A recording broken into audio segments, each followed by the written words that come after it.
This is Hollywood and CBS presenting Forecast number 4. Herbert Marshall, directed by Alfred Hitchcock in the first program of a proposed new series entitled Suspense.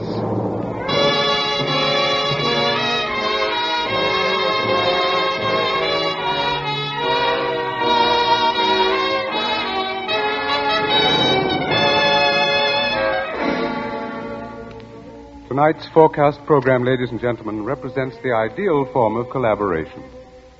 Mr. Alfred Hitchcock, brilliant English director of such outstanding motion pictures as The 39 Steps, Rebecca, and Foreign Correspondent, was eager to create a very special type of radio drama, the suspense story. As narrator and star for his production, he thought at once of the distinguished actor with whom he had been associated in countless British film successes, Herbert Marshall. Mr. Marshall suggested that they dramatize a certain favorite story of his. And that story happened to be the very one Mr. Hitchcock had had in mind.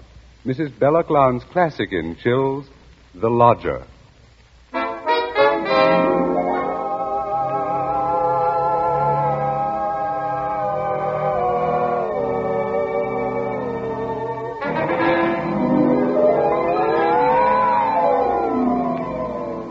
The Lodger is a work of fiction which springs from recorded fact. A story which begins in the year 1888 in London. A London terrorized by the fifth in a succession of recent murders. It was believed that these deeds were the work of one person, a tall, gaunt figure in a black Inverness cape, carrying a small, narrow bag. That meager description, provided by a highly unnerved witness, was the sum total of all that was known of the murderer. It was enough, however, to keep alive and alert the interest of all London, of all those in fine quarters and all those in small, grimy houses, as, for example, Ellen Bunting. Ellen was no different from all the other middle-aged housewives dwelling in the great city's squalid Whitechapel district. She knew all the known facts of the case. As Herbert Marshall will tell you, Ellen knew it was quite proper to refer to this wielder of the knife as the Avenger.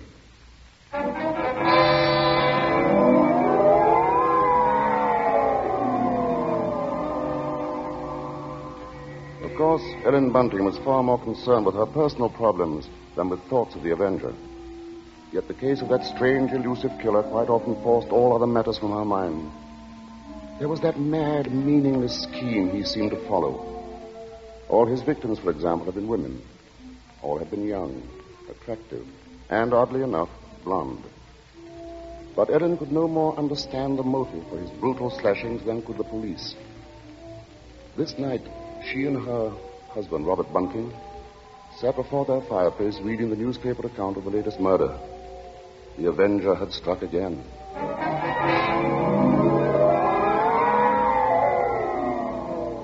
As Ellen expressed it, he might be anybody.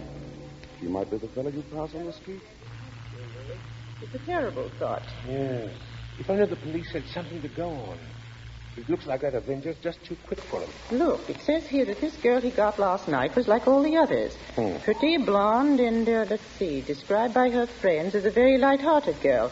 What a pity. Did you ever stop to think who fits that to a T? In fact, fits all those girls? Why, my own Daisy. Oh, that's a horrible thought. Well, maybe it's a good thing she's with her aunt, then, instead of here. London ain't a safe place for any girl right now. Just the same, I can't help thinking how fine it'll be to have her back in. Now, Bunting, you know that Daisy seems just as much my own daughter as she is yours. But I'm telling you, there's no sense even thinking about having her back right now.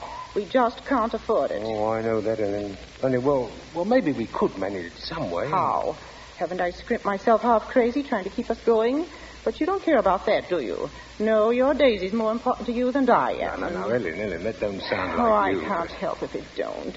What are we going to do? Tell me that. We'll get along, dear. Something will turn up. Oh, we haven't had a lodger for months. Nobody even comes to look at the room anymore. Yes, but things will work out, Ellen. Oh, they ain't never going to work out. Soon we won't even have a roof over our heads and... Oh, I'm sorry, Robbie. I didn't mean to take on so. Oh, I know, dear, I know. It's all right. Oh, I didn't think it. It's just that I've been so worried. Well, don't you go worrying another second, old girl. Why, first thing you know, you won't be pretty anymore. You'll have your face all wrinkled. Now, and see Now, here, come on, now, let's see a smile. Come on, just have one smile for me. Just alone. one smile like you used to, eh?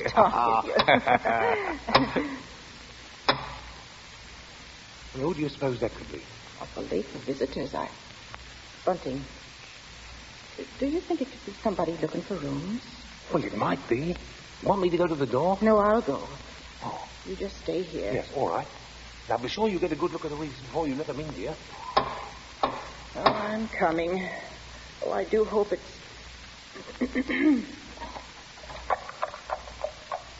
Yes, sir? Is it not true that you let lodgings? Yes, sir. Won't you come in, sir? Thank you. Could I take your cape, sir? There's no need. Now, I'm looking for a quiet room. It must be quiet. Oh, we have that, sir. Above all, our house is quiet. Your bag, sir. May I take it? No, I'll hold it. You'll be so good as to show me the room, please. Oh, yes, sir. It's right up these stairs, sir. This way. Thank you. You see, sir, there's just my husband and me here, and we're ever so quiet, and I'm sure you'll find this room to your liking, sir. Here we are. Now, I'll just light the gas. There. Mm-hmm. Very good. It is pleasant, isn't it, sir? And there's not many rooms with such pretty pictures. Are there now? We've had them in the family for years, sir, and... Pictures interest me very little. You see, what really impresses me about the room is the very simplicity of it, the bareness. Yes, sir. It's not at all crowded, is it? It will be quite suitable, Mrs. Bunting's. Mrs. Bunting. You see, I could do a great deal of studying in my book here, the Holy Bible. Yes, sir. Please, sir, let me help with your luggage. No, don't touch it. Oh, but I only wish to... Oh, you only wish to help, of course. You must forgive me, Mrs. Bunting. It's just that I'm so very weary. Of course, sir. He bringeth them to their desired haven. Beautiful words, Mrs. Bunting. Indeed they are, sir. And now at last I have found my haven of rest. Yes, sir. Then you'll be taking the room. Let us see now. What are you going to charge me? With attendance, mind. I shall be staying in most of the time, and I shall be wanting meals. Oh, we can see to that, sir. Then does 30 shillings a week suit you? 30... Why, yes, sir. Yes, sir, that will be quite all right. Good, and I shall pay you in advance. My name is Sleuth, Mrs. Bunting. Mr. Sleuth. Sleuth. Think of a hound, Mrs. Bunting, and you'll never forget my name. 23, 4, 30 shillings. Thank you, sir. And I think I should enjoy a little light supper now, Mrs. Bunting. Bread and butter, perhaps. Could you arrange that? Oh, certainly, sir. I'll do that now. And if you'd be requiring any beer or spirits... Certainly not. Oh, sir. What did I say? I thought you understood me, Mrs. Bunting, and I had hoped that you and your husband were abstainers. But we are, sir. We don't keep nothing about. I would have had to go out and... Of course. Oh, I'm sorry, Mrs. Bunting. I fear I spoke sharply. I don't wish you to think me rude. After all, you've been so kind, considerate. I hope I know a gentleman when I see one. Thank you very much. Now, I'll just hurry with your supper.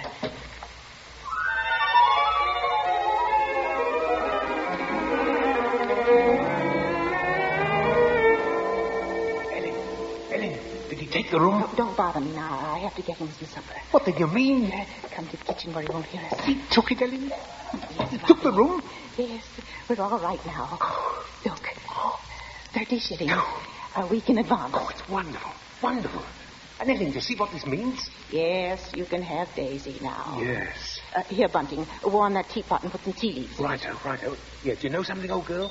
We're not going to worry too much about Daisy being in danger of that Avenger fella. Whatever do you mean, Robbie? Well, she's not a girl who takes a drink, you know. What's that to do with it, please? Oh, something I read in the paper while he was upstairs with the gentleman. They just found out that every one of the Avenger's victims had been drinking. They figured he must be some kind of a rabid abstainer. What a peculiar chap. Now hurry, Bunting, please. Yes. Two thoughts only governed Ellen's mind. The lodger's light supper and her own good fortune at having such a lodger. Mr. Sleuth was an eccentric sort, but then he was such a gentleman, so quiet, so very religiously inclined. She started up a staircase to Mr. Sleuth's room, her husband at her side. Won't we know how to be safe, though, once Daisy's back in London, eh? We'll see she stays close in the house, Well, I'll be downstairs. Hurry up with his supper, old girl. She has cast down many wounded from her. Yea, many strong men have been slain by her. Come in. And to know the wickedness of folly. Why, Mr. Yes? What is it? Those pictures. Those pretty girls. You've turned all their faces to the wall.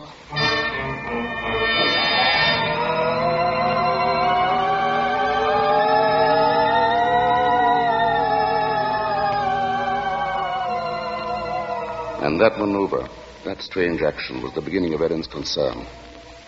Soon there came to her a recollection of the black Inverness cape, the small, narrow bag, the urgent matter of alcoholic drink. And these details began to shape themselves into a pattern which grew more disturbing with each passing hour. The day following, the lodger did not leave the upstairs room once, nor did he leave the next day. And the oddness of this took its place in the pattern. Then, too, the approaching arrival of Daisy, her stepdaughter, added to her concern. On the second night, her sleep was restless with vague, horrifying images. And so when she heard the first stealthy footsteps outside her bedroom, she was instantly awake. Tensely, she followed those steps down the stairs, down the hallway. She heard the front door open, and then click shut. Utter stillness fell upon the house. And outside the streets were so silent she could hear distinctly the clock from a church tower a mile away tolled the hour. In her troubled frenzy, she pictured a lone figure plodding through the deep fog, moving quietly, stealthily, stalking, searching, finding.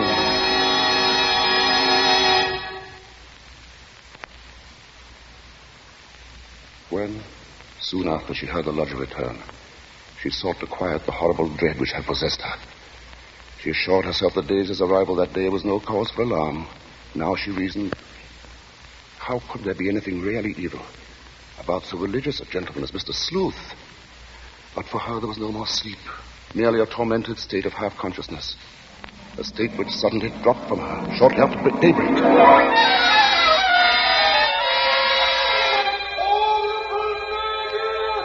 Horrible murder. That was the piercing scream of a newsboy far down the street. Ellen Bunting heard the boy cry out the Avenger's latest stroke, made during the night.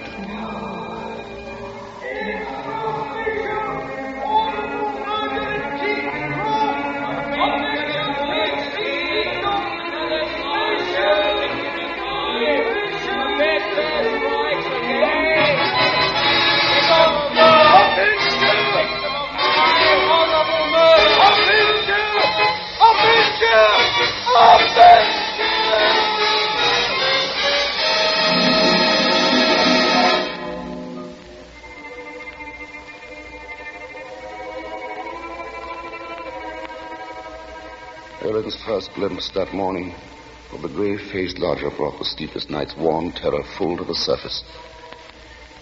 But on the next instant, she saw the pitiable, helpless weariness in his eyes, and curiously the terror began to pass.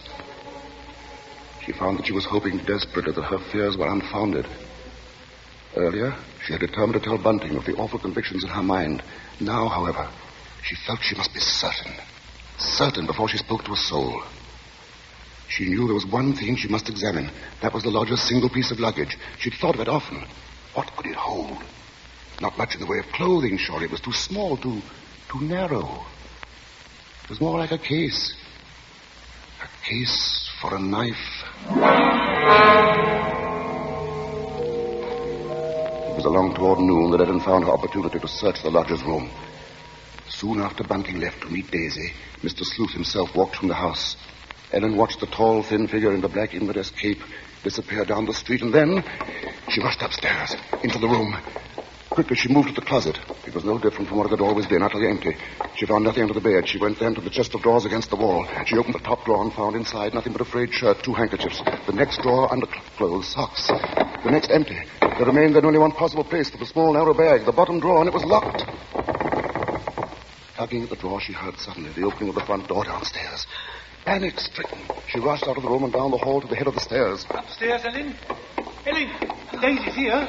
Oh, Mother Ellen, it's so good to see you. And well, whatever's the matter? Yes, you've gone quite white. Oh, well, I'm all right. I wasn't expecting you so soon. Oh, you don't know how fine it is to be back, Mother Ellen.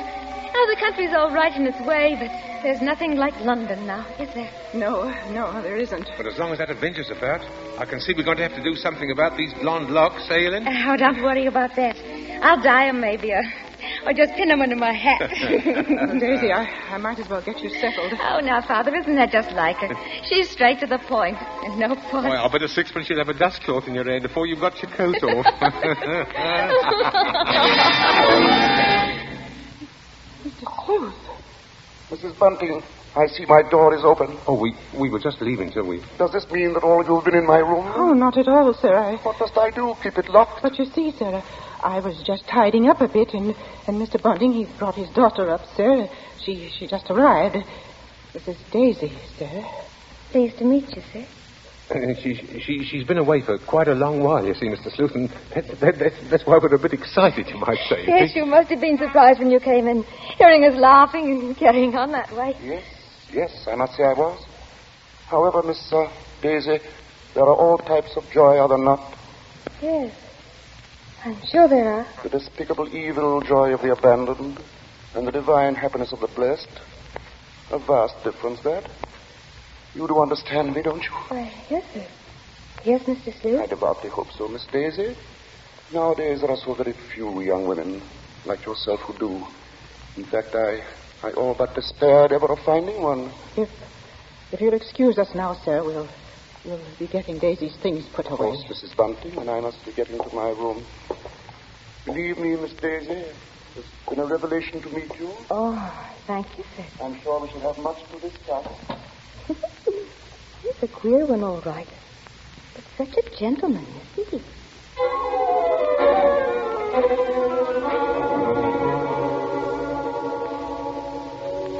At that moment, Ellen had been determined to pour out her terrible knowledge, and then the moment passed by.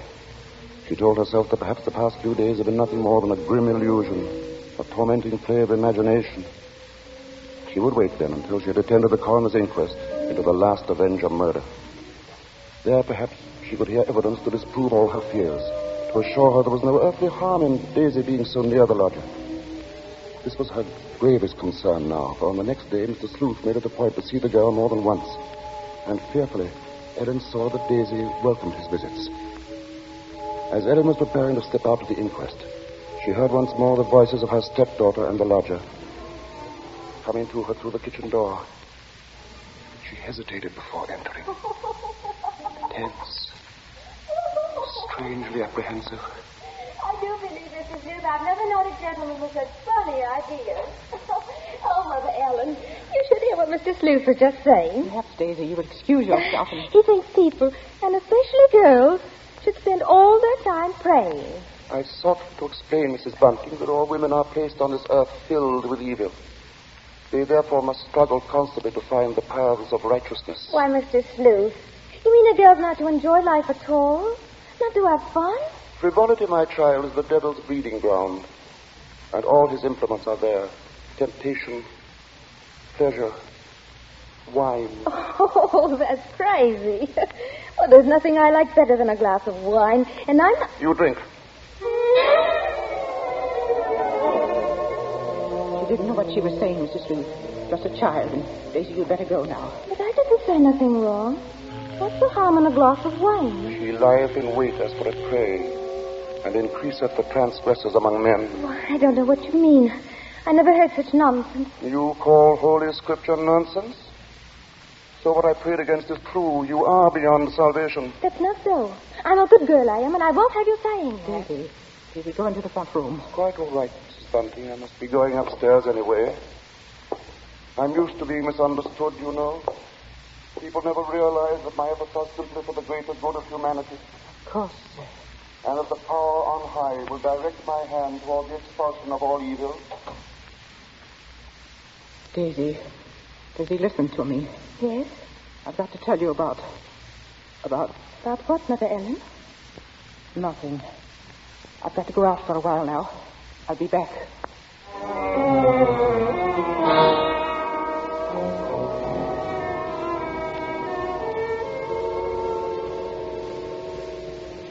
The moment to reveal the secret horror had come again and passed. Ellen's sudden recollection of Mr. Sleuth as he stood in the doorway had overwhelmed her. She must give him this last chance, this last frantic search for disproving evidence, this trip to the inquest. If that chance should fail, then she would tell Bunting or the police. So with the knowledge that Bunting was left in the house to look after Daisy, she boarded the underground train bound for the coroner's court. But as the train pulled away from the station, a new torture came to her, began to mount in her mind. It was the sudden realization that provided Sleuth was the murderer, she was equally responsible for his crimes. She had been giving him protection. If anything should happen to Daisy, she would be equally guilty. Fully as guilty as the Avenger.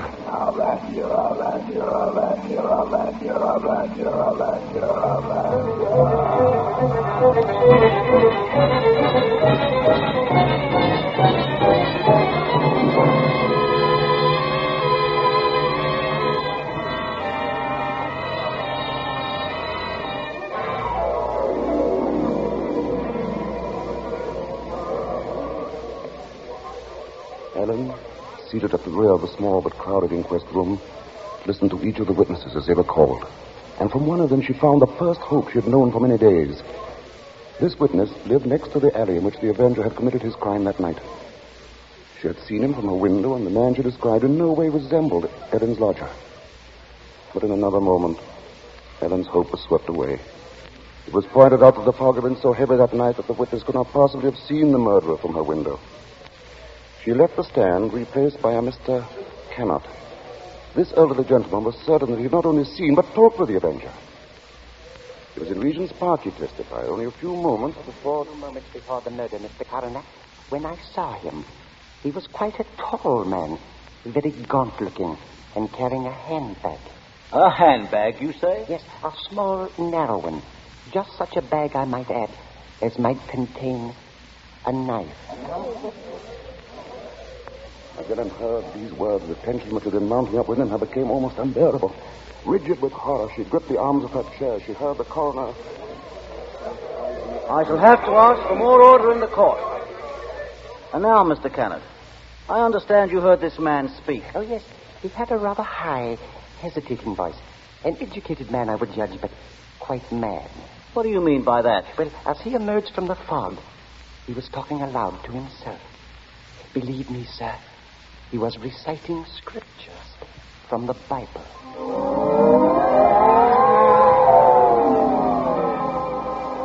Scriptures from the Bible. Horrified, Ellen rose from her seat, only half hearing the confusion about her. Are you asking us to believe, I would say, Mr. Kennett, that the man we're looking for would be least of all a religious man? And that's where you're in error, Mr. Coroner. The religious note is the very key to the case. Very interesting. That'll be all, Mr. Kennett. Just a moment, sir. Don't you understand? The man you're after must be a religious maniac. That's the only explanation possible. You will please stand down.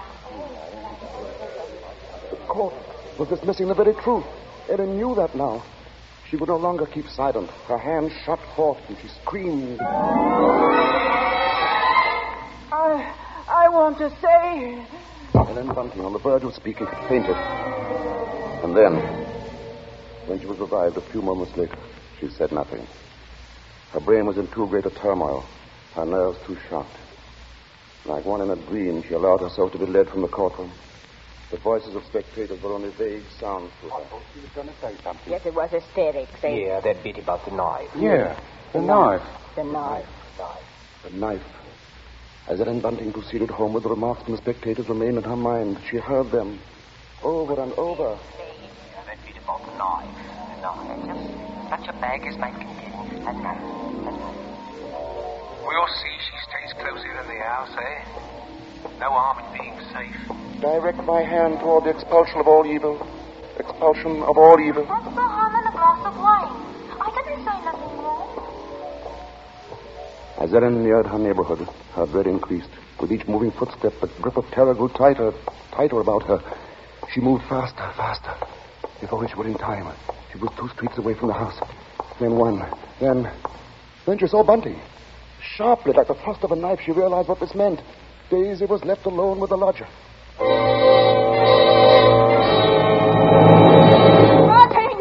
Bunting! Helen, what is it? Oh, Bunting, tell me, Bunting. Where's Daisy? Where is she? I say, where? Why, at home. Oh, listen to me. Try to understand. Sleuth is the Avenger. What are you saying? Oh, Lodger, he's the Avenger, Bunting. Oh, but there's no time for that. Daisy's in danger. Hurry! Hurry! Yes. Daisy! Daisy!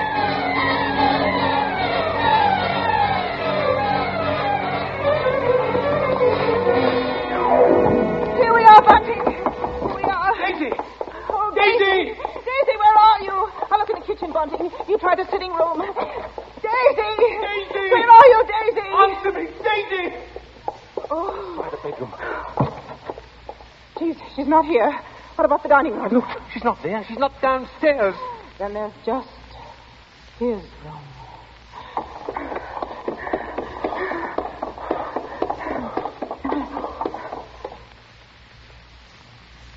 Go on.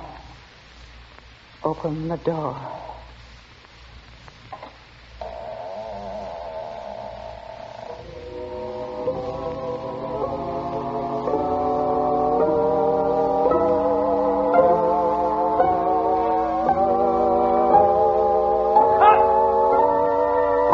Okay, Mr. Hitchcock. Crack, cut, and clear. Did you say cut? What's the idea, Hitch? I've a few more lines to do. As Mr. Marshall, the narrator, you have. Not as Mr. Sleuth, the lodger. Hitch, you can't stop the play right here. It isn't fair, you know. Why isn't it, Bart? What more is there to say? But Mr. Hitchcock, won't people want to know what Bunting and me found in the room? All right, Ellen. What precisely did you find? Well, nothing, sir. There. You see? Nothing. No lodger, no Bible. And that locked dresser drawer. What about that? We unlocked it, sir. And what was in it? Nothing, sir. You are certain, Mrs. Bunting? Oh, you gave me quite a turn, Mr. Mr. Marshall. Yes, sir, I'm sure, sir. There was nothing. Oh, begging your pardon, Mr. Hitchcock, but don't you think we'd better just mention about Daisy? I don't know, Bunting. What do you think we ought to say? Oh, just that the reason she wasn't in the house when Ellen and me got there was, well, she'd gone out for a walk, that's all. Did she enjoy it? Oh, very much, sir. Made it to King's Cross and back in just under an hour, sir. Splendid time, Bunting. Well, there you are, Bart. There's the story. Now, wait a minute, Mr. Hitchcock. You can't do that. That's not the story. Of course it's not. Now, look here, Hitch. Here's the fellow who composed and conducted all our music, Wilbur Hatch. He wants to know about this, too. Everybody does. All right, Bart. What is it they want to know? What became of Mr. Sleuth? Oh, him. Why, he left that afternoon. They never saw him again. And now I think we ought to say something about the Columbia Mr. Forecast so Hitchcock, far. sir, will you please... Stop him, Mr. Marshall. Hitch, listen to me. Yes? What is it? They want to know when the Avenger finally was caught. Oh, well, let me ask you something, Bart. Are you acquainted with Loretta Young? Yes, what's that got to do with it? Well, in next week's Columbia Preview series, Miss Young will take the starring role in the drama of an American Red Cross nurse. That's good news, isn't it? Oh, that's great. But now listen, Hitch, you've just got to tell that audience exactly when and how Mr. Sleuth was caught. Caught? Why on earth should he be caught? Why? Well, he was the Avenger, wasn't he? Was he?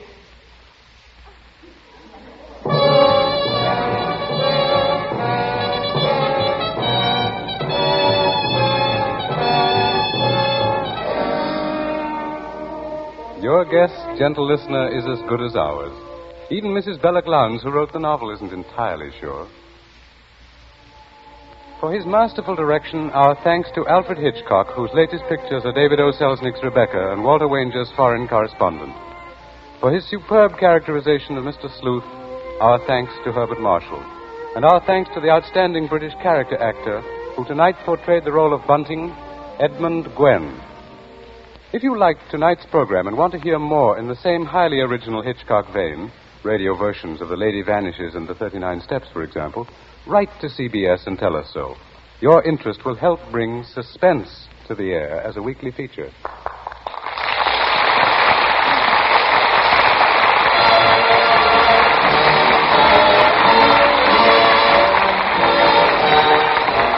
Forecast next week presents from Hollywood, Loretta Young in Angel, first of a proposed series based on the adventures and the romance of a typical Red Cross nurse. From New York, a new sort of comedy show. Ed Gardner as Archie in Duffy's Tavern, with Gertrude Neeson, Colonel Stoopnagel, Larry Adler, and John Kirby's orchestra. Don't miss Forecast at this hour next week.